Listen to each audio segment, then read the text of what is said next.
Hello అండి, నమస్కారం. పేరండి? మే 13కి ఎంపీ ఎలక్షన్స్ స్టార్ట్ అవుతున్నాయి కదండి. ఈసారి ఎవరికి ఏ పార్టీ గెలిస్తే బాగుంటుంది అనుకుంటున్నారు?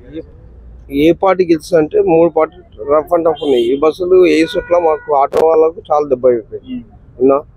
గడికి అంటే ఎండలకు చాలా కష్టం అయిపోయింది. ఆ ఫ్రీ బస్ అనే వరకు మొత్తం అందరూ అల్ల ఎక్కేస్తారు. మాకైతే రోజుకు ఒక 500 వస్తుంది. ఎక్కడెక్కడ ఇంతకుముందు బీఆర్ఎస్ 10 సంవత్సరాల కేసీఆర్ పరిపాలన ఎలా అనిపించింది? బాగానే ఉందండి. ఇప్పుడు ఈ రేవంత్ రెడ్డి ఎక్కిన అలా మొత్తం లాస్ అయిపోయింది. మొత్తం లాస్ అయిపోయింది. కాంగ్రెస్ 6 పథకాలు ఇచ్చి గెలిచింది కదా, ఏ పథకమైనా అందిందా? అందుకే బస్సు ఫ్రీ ఇచ్చింది కదా. ఏ పథకం ఎప్పుడు మాకు రాలేదు, బస్సు ఒకటే ఫ్రీ అంతే. ఇంకేం? ఓకే అండి. హలో అంకుల్, నమస్కారం. నమస్కారం. మీ పేరేంటండి?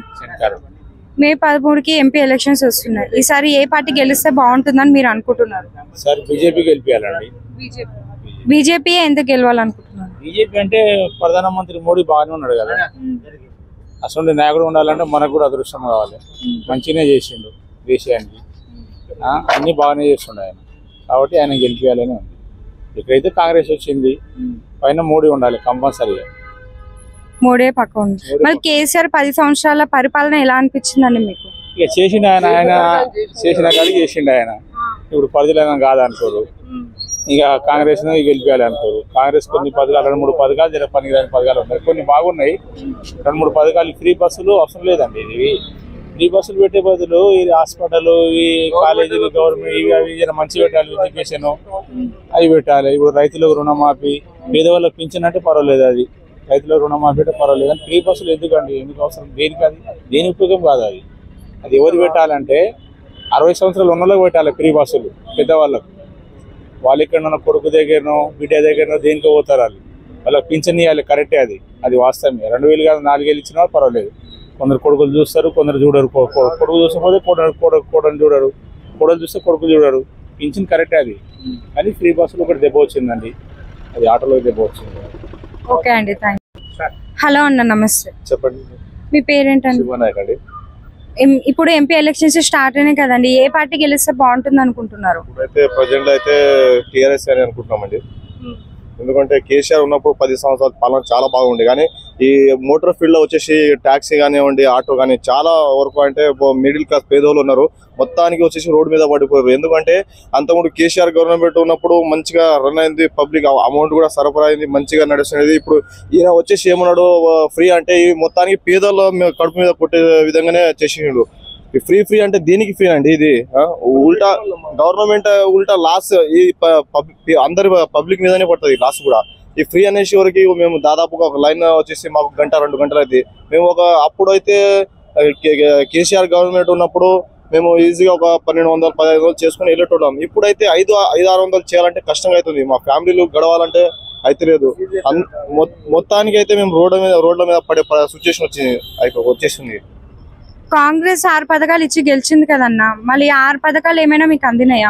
6 పథకాలు అంటే ఒకటి ఫ్రీ అన్నారు, బస్సు ఒకటి తిరుగుతుంది. కానీ ఇప్పుడు మళ్ళా మైండ్ గేమ్ ఆడుతుండో రేవంత్ రెడ్డి గారు అంటే, ఇప్పుడు మళ్ళా కేంద్రంలో కాంగ్రెస్ గవర్నమెంట్ వస్తేనే అన్ని పథకాలు ఇస్తామంటే ఏడికిలో అది వచ్చుడు. అది తర్వాత ఆయన చెప్పినట్టు అంటే హామీలు, అది ఫస్ట్ గవర్నమెంట్ ఫామ్ అయినాక ఆయన 6 గ్యారెంటీలు పథకాలు అది రన్ కావాల్సింది. కానీ ఆయన ఇప్పుడు మైండ్ గేమ్ ఆడుతున్నంటే మళ్ళా కేంద్రంలో కాంగ్రెస్ గవర్నమెంట్ వచ్చిన తర్వాత మా ఈ హామీలు నెరవేరుతారంటే ఎట్లా సాధ్యమవుతుందంటే, పబ్లిక్ చెప్పినట్టు హామీలు ఆయన నెరవేరక మళ్ళా 6 హామీలు ఇంకో 5 హామీలు ఏమో మళ్ళా గవర్నమెంట్ సెంట్రల్ లో వచ్చినాక ఇస్తా అంటే అది ఎట్లా సాధ్యమండి? పబ్లిక్ ఇప్పుడు తెలుస్తుంది. ఈ ఎలక్షన్ లో తగిన బుద్ధి చెప్తారని మా మనవి అండి. ఓకే అండి, థ్యాంక్ యూ. నమస్కారం. నమస్కారం మేడం. మీ పేరేంటండి? నా పేరు పెంటయ్య. ఈసారి మే 13కి ఎంపీ ఎలక్షన్స్ ఉన్నాయి. ఈసారి ఏ పార్టీ గెలిస్తే బాగుంటుంది అనుకుంటున్నారు? బీఆర్ఎస్ లేకుంటే బీజేపీ రావాలి మేడం. కాంగ్రెస్ వచ్చింది, ఏం లాభం లేదు. ఎందుకంటే ఇప్పుడు మాది 100 ఆటోలు ఉన్నాయి, 100 ఆటోలను రోడ్డు మీద పడేసినట్టే లాభం ఏం లేదు. ఇప్పుడు ఇంట్లో బస్సు ఫ్రీ పెట్టిండు మేడం. ఎందుకు పెట్టిండు? ఇంట్లో వండుకున్న వాళ్ళం కూడా పోయి తిరిగి రాపోరు అని పెట్టిండు. ఎందుకు పెట్టిండు? అది పెడితే ఎట్లా పెట్టాలి తెలుసా? 60 సంవత్సరాల వాళ్ళకి పెట్టాలి. ఎందుకంటే వాళ్ళకు కొడుకు కోడలు చూడదు కాబట్టి, వాళ్ళు తన పైసలు ఉండేవి కాబట్టి వాళ్ళకి పెడితేనన్నా జర ఫైదా ఉంటుంది. నువ్వు వయసు వాళ్ళకు ముసలి వాళ్ళకు అందరికి పెడితే ఏం లాభం మేడం? ఆటోలకు ఫ్రీ బస్సు పెట్టి ఇప్పుడు ఆటోలకు ఎంత ఇబ్బంది ఉంది సార్.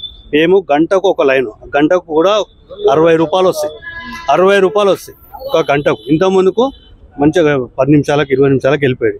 గంటకు 60 రూపాయలు అంటే 5 గంటలు నడిపితే 6 30 300 రూపాయలు. అందులో డీజిల్ ఏం పోయాలి, మా భార్య పిల్లల్ని ఏం చూసుకోవాలి, వాళ్ళ ఫీజులు ఏం కట్టాలి, మేము ఎట్లా బతకాలి, ఇవన్నీ ఆలోచించాలి.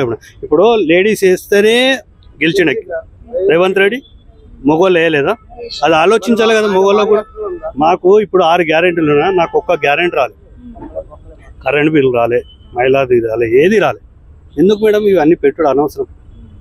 కేసీఆర్ ఉన్నప్పుడు అయితే మాకు ఆటోలోకి ఏ డోకలేదు, అసలు ఏమి కాలేదు. అటువంటిది ఆలోచించాలి. ఈయన ఎటువంటి పెట్టి ఆ లాభంలో ఏముంది మేడం? మమ్మల్ని అందరూ రోడ్డు మీద వేసినాడు. ఇప్పుడు 12,000 ఇస్తా అంటారు. మాకు 12,000 అంటే నెలకి ఎంత 1000 రూపాయలు, రోజుకి ఎంత ఇస్తుండు? 33 రూపాయలు ఇస్తుంది. 33 రూపాయలు రోజుకి ఇస్తుంది, ఏం లాభం మేడం మాకు? అదే నెలకు ఒక 12,000 ఇవ్వమని అప్పుడు మేము దానికి ఒప్పుకుంటాం. సంవత్సరానికి 12,000 ఇస్తే మాకు రోజుకు 33 రూపాయలు పడుతుంది, ఏం లాభం? దాని గురించి వేస్ట్ మేడం. వస్తే బీజేపీ లేకుంటే టీఆర్ఎస్ రావాలి పక్కా ఇది. ఓకే అండి, థ్యాంక్ యూ.